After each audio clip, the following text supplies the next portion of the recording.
As an ecosystem specialist, it can be quite varied what you do. A lot of us work on wildlife habitat designations, so ungulate winter ranges for mule deer, moose, goats, caribou are one of the things we work on and establish legally.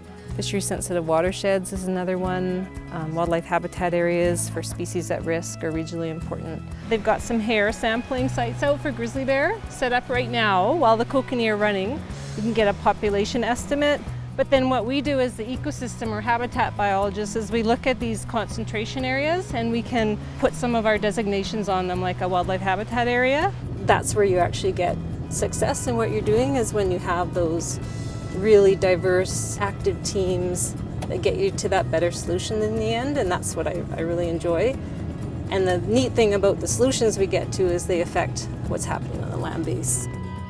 So as a fish and wildlife biologist, my job changes every day. For example, last week I was working up in Liard. I'm doing bison surveys. This week I am doing compulsory inspections for sheep hunting.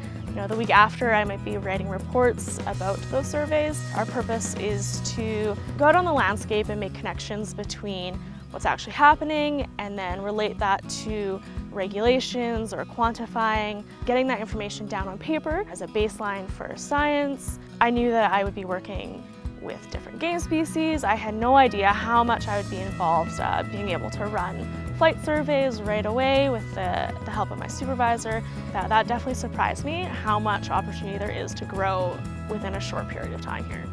Where the wild things are is where we go.